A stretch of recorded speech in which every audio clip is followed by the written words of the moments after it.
Hi friends, today's topic is self-assurance or false assurance of Indians or the Indian attitude.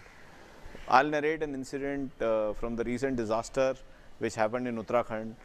There was one of my cousins who was also stuck out there, and he was stuck for 3 days, and they were very scared and they were in a very tough circumstance, and somehow the army took them out and put them in a camp. Now my cousin was still worried, and he was still not able to sleep at night.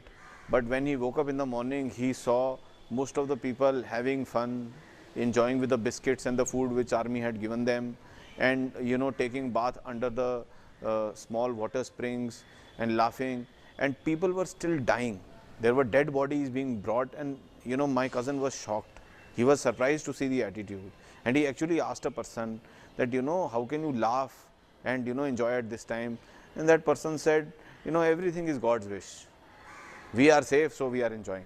So this is the attitude. The same attitude has taken place in Delhi after the rape. For 3-4 days, lot of people went out on the street, lot of television channels shouted, lot of laws were being committed. Even on one of the television channel, the girl's mother was garlanded and given some certificate, and she said this should not happen. 6 months down the line, even the charge sheet has not properly filed. There is no law, no action, nothing.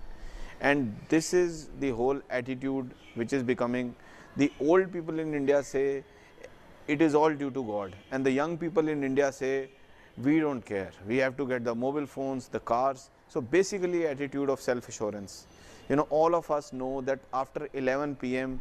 no DJs or no parties can play music. But in Delhi, everywhere you see marriages happening and loud music being played. And one example is near our block only. Loud music being played, till 12 o'clock, till 1 o'clock.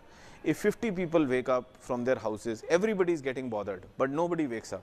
I tried to get 10 people together, but 10 people in my block were not ready to walk up to that marriage and say, you turn down the volume, if not shut it down. I personally went alone and talked to the owner of the tent. So the challenge is this attitude that things will happen on their own, God will do things right, and we don't have to do anything. If electricity is not there, there was an incident in which there was very foul water being delivered at our houses in the through the government water. It had the smell of the gutter water, and when we actually called up the water department said that we are not even sending any water.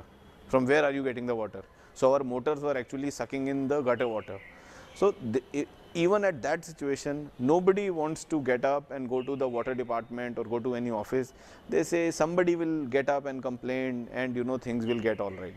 So this has ended up, now then, you just keep sitting in front of television and keep complaining. You sit with 5 other people in a park and you keep complaining, but the action does not happen. And this is how politicians and government officials take advantage of our attitude, and they don't do anything. So basically this attitude has made sure that our quality of life is poor. There is little respect for human life. Even if people die in one part of Connaught Place due to a bomb blast, the other part of Connaught Place people say, oh, it has happened 2 kilometers away. It cannot happen to me. If there are people getting fired in the company, then the other people say, oh, those people got fired in the other department. I am not bothered about that. So there is a strange attitude which at least I am not able to understand. But any country, any society, any set of people who want to develop, have a quality of life, have value for human life and human emotions, need to get out of this attitude. Thank you very much.